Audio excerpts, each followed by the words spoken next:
Yo, what's up? What's up? It's your boy Domuto back with another video. Yo, my allergies are fucking with me. Y'all see that shit? Oh my god. Anyway, today we're watching Carthu's Doja. So, what if story for Dragon Ball Super. What if Goku was betrayed and trapped by Beerus? You know what I'm saying? That shit would be wild. Like, that'd be a crazy ass what if story.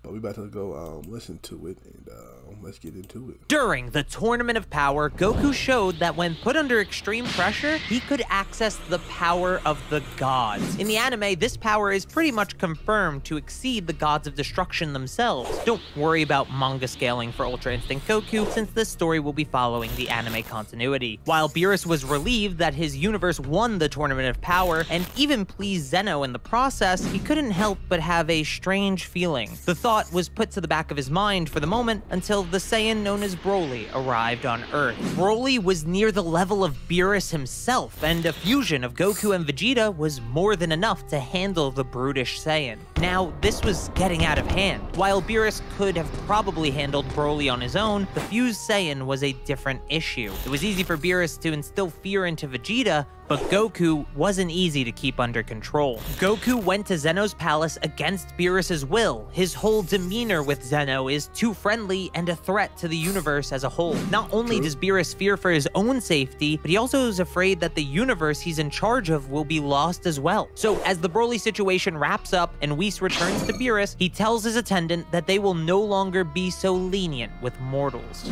We've treated these mortals too kindly, and I'm getting tired of it. It's time for us to make an example of one.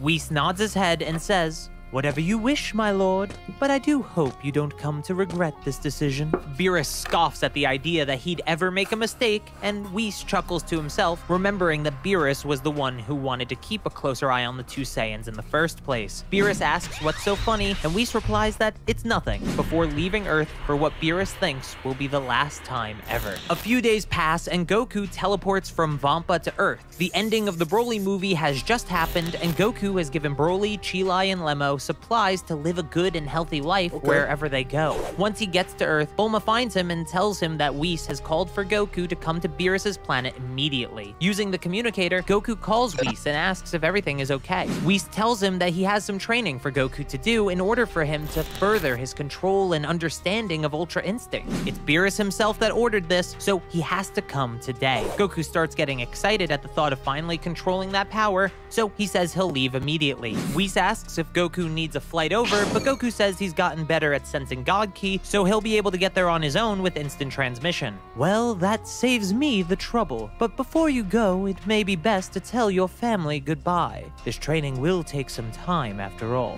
Goku understands and hangs up the communicator. He tells Bulma it'll be a while before he comes back to Earth and tells her to take care. She wishes him luck as he teleports away. In an instant, he's gone, but Bulma just stands there with an uneasy feeling. Before Bulma could figure out what was bothering her, Bra starts crying, so she goes back to her daughter instead of dwelling on the thought. Goku appears outside his home on Mount Paozu. He steps inside only to be tackled by Goten, who wants a hug from his father. Goku picks him up and tells Goten that he's going to train with Whis for a bit. When he gets back, they'll go on a camping trip and eat some massive fish. Goten is excited and tells his dad he hopes his training goes well so he can come home quickly. Goku says he'll do his best, then asks where Chi-Chi is. She steps out into the kitchen and gets a little annoyed at Goku for leaving again to train, but he tells her that it's a direct order from Beerus. He might actually destroy the Earth if he doesn't go. She sighs and tells him it's fine, but he could at least pretend like he isn't excited to go train again. Chi-Chi kisses her husband on his forehead and wishes him good luck. Goku says he's gonna master Ultra Instinct and show Goten when he gets back. Goten gets excited all over again, and Goku waves as he teleports away. Before going to Beerus's world, Goku stops at Gohan's house. He takes the chance to hold his granddaughter and tells his son and Piccolo, who's visiting at the time, that he's going to be gone for a little while so he can master Ultra Instinct. Gohan asks what his father's talking about, so Goku explains what Whis said. Piccolo asks if Goku thinks this seems a little weird. Beerus usually asks for something in return for using his world, and even then it doesn't seem like he really ever cared too much about Goku's training. Gohan agrees and asks his father if he's sure everything is normal with Lord Beerus. Goku thinks it over and says, "I think Beerus always wanted a true rival like his dream set or whatever, so Maybe he thinks training me to master Ultra Instinct will get me there quicker. Gohan trusts his father's instincts and tells him to master Ultra Instinct quickly. When Goku comes back to Earth, Gohan will have created and mastered his own new power for sure. Goku tells his son that he can't wait to see it and gives them all a big goodbye, lifting Pan into the air like she's flying before he goes. With his fingers to his forehead, Goku quickly finds Beerus' God Key and teleports to his planet. Gohan asks Piccolo if he thinks everything will be alright, but Piccolo tells Gohan he should believe what he said. They just have to trust Goku's instincts here. Goku arrives on Beerus' world and is instantly greeted by the two. Goku apologizes that he couldn't bring any food on such short notice, but Beerus says he's not hungry anyway. Should another tournament of power happen, they need to be prepared for beings like Jiren, so mastering Ultra Instinct is their top priority for protecting Universe 7. Goku exclaims that that's the reason he ordered this training, and Beerus looks away before saying yes.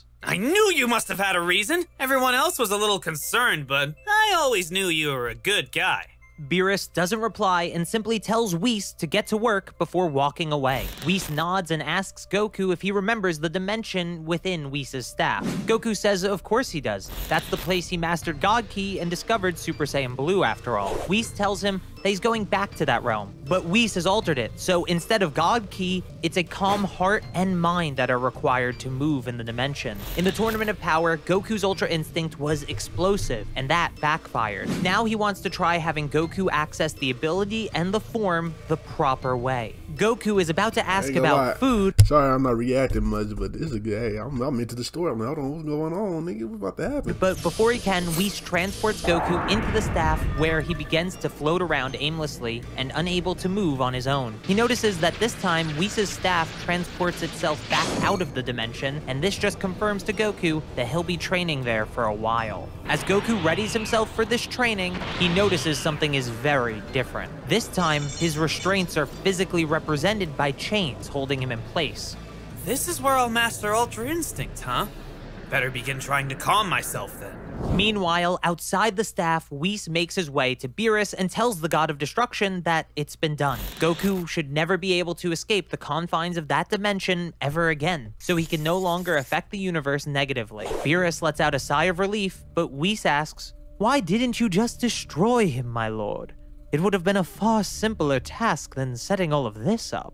Beerus tells Whis not to question him, but if he has to know.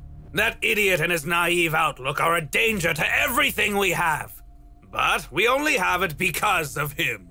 At the very least, he can say some goodbyes and enjoy the limited time he has left. Unlike the last time Goku trained in this realm, Whis couldn't leave his staff in the dimension with Goku, so Whis had just left a good amount of food within the dimension itself as per Beerus' request. This was meant to look like an accident to Goku as much as possible, while in the realm of the living, this would be a warning to all. The God of Destruction has a job to do, beyond all perceived friendships. Almost an entire year has passed, and Vegeta asks Bulma for her communicator.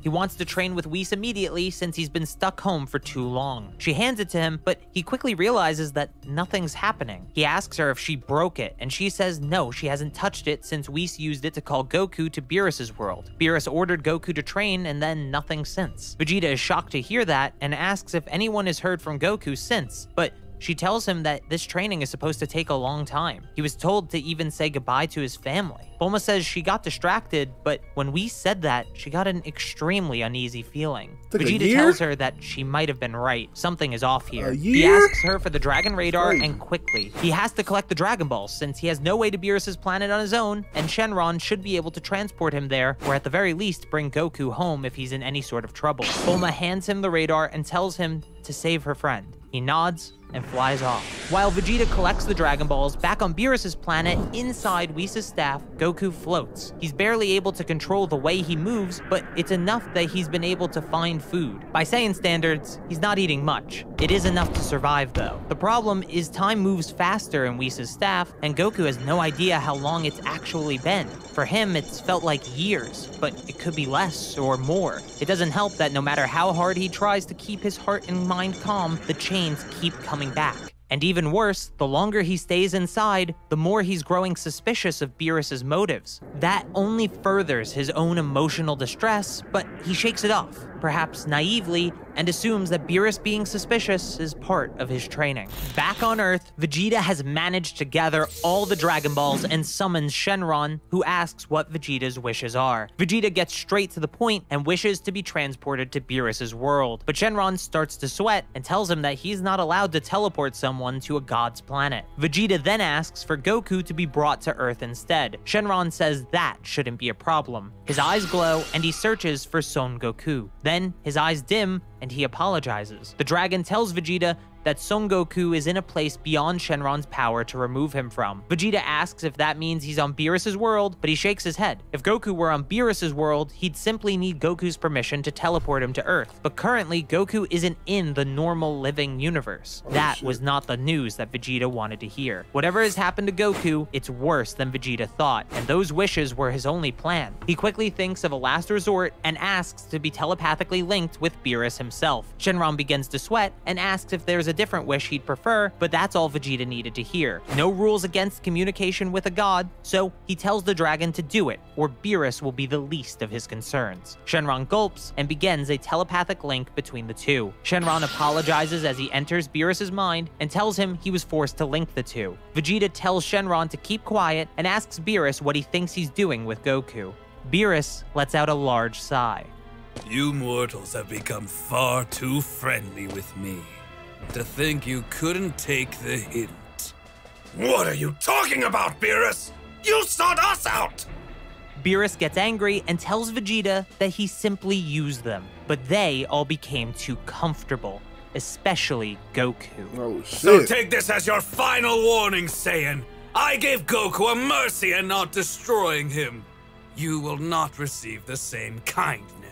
Damn. Vegeta is furious now and tells Beerus to come and get him. The fighters of Earth have grown stronger recently, and Beerus won't be allowed to do what he wants with one of their own. Then Shenron ends the communication at Vegeta's request. Shaking now, Shenron asks if he can leave, but Vegeta says not yet. He still has 2 wishes left. Meanwhile, Beerus is engulfed in anger. This plan has completely backfired, but he can't back down now. He tells Whis to grab his staff. They're headed for Earth. It takes 30 minutes to get to Earth, and in that time, Vegeta gathers everyone they have. When Beerus and Whis land, the God of Destruction steps forward and tells Vegeta that this puny resistance won't even be able to put a dent in him. If he wanted to, he could destroy the whole planet right now, but he'll indulge them in a fight. Everyone fighting for Earth begins to power up. They have Piccolo, Tenshinhan, Master Roshi, Krillin, Android 17 and 18, Yamcha, as well as Gohan and Vegeta leading the group. Gohan transforms into his ultimate form and politely asks Beerus to bring his father back, to no response from Beerus. Vegeta transforms into Super Saiyan Blue Evolution and begins to walk forward. Did you forget that we broke our limits during that tournament? Maybe do that a few more times and you'll stand a chance. Beerus blitzes past Gohan and Vegeta to quickly take care of the weaker fighters in the back. Only Android 17 makes it out of the assault, and just barely at that. Vegeta quickly turns around and goes after Beerus. They're trading blows to some degree, but it's clear that Beerus is still ahead of Vegeta and is mostly toying with him. Gohan and 17 jump in to help. The 3 begin to work together to try and take advantage of any blind spots. Beerus chuckles to himself as he easily avoids or tanks most of their attacks. That is, until a massive ki blast hits him in the back.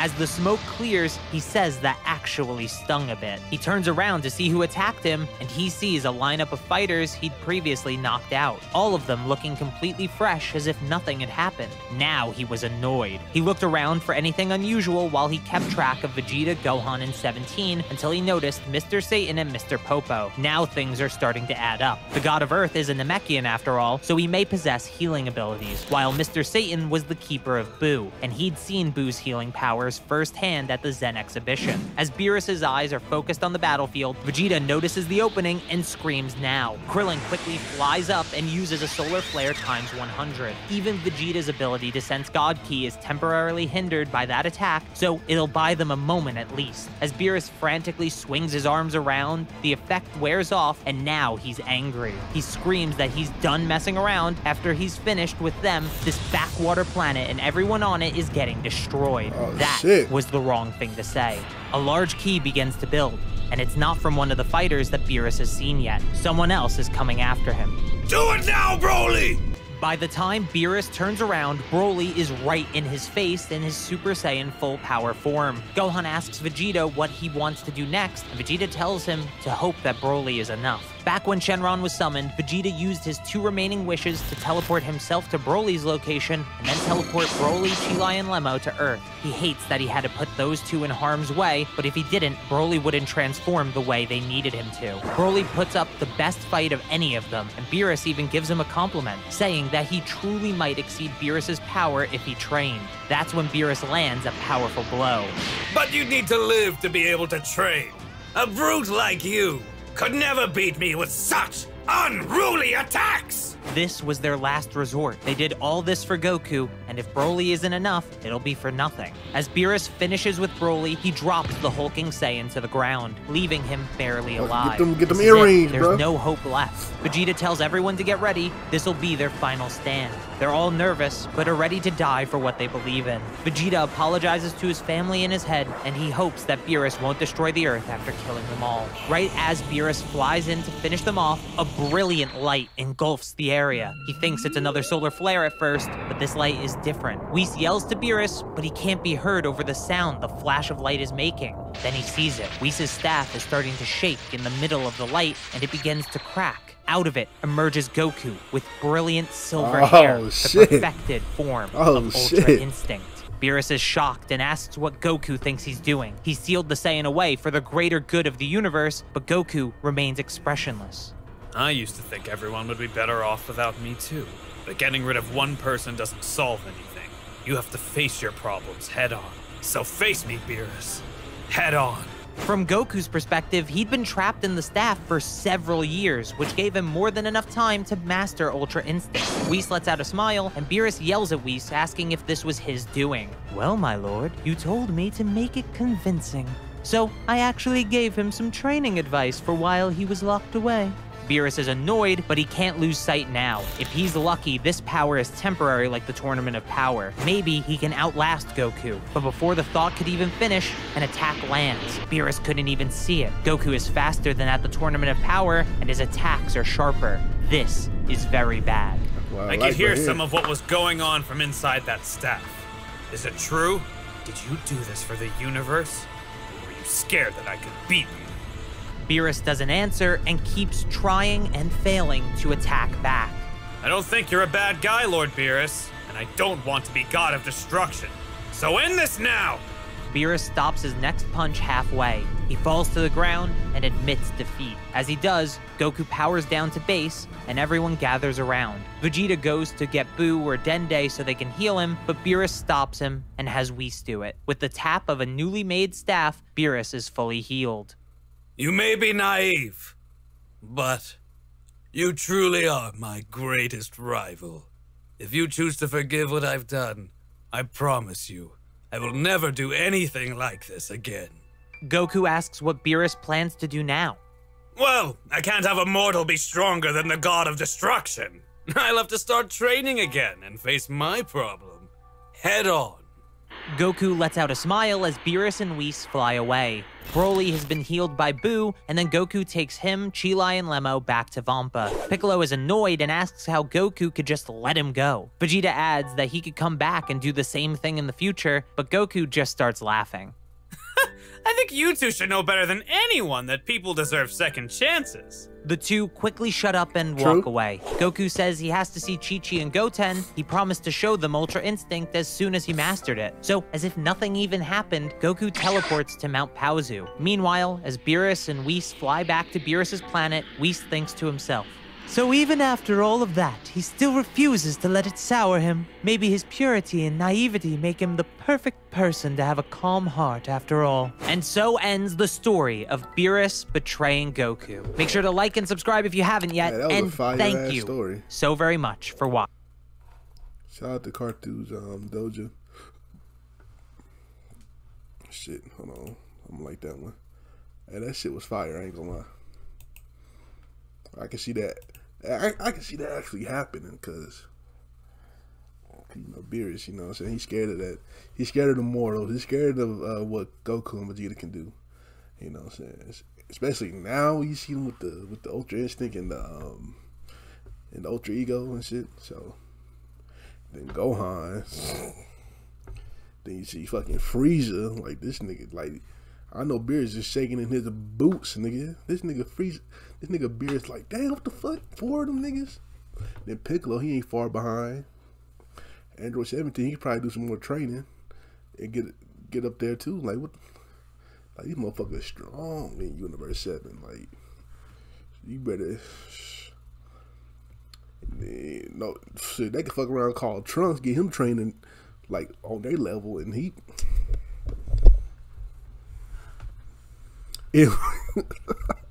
Anyway, you like my reaction, make sure you like, comment, subscribe, and I'll catch y'all next time. Peace.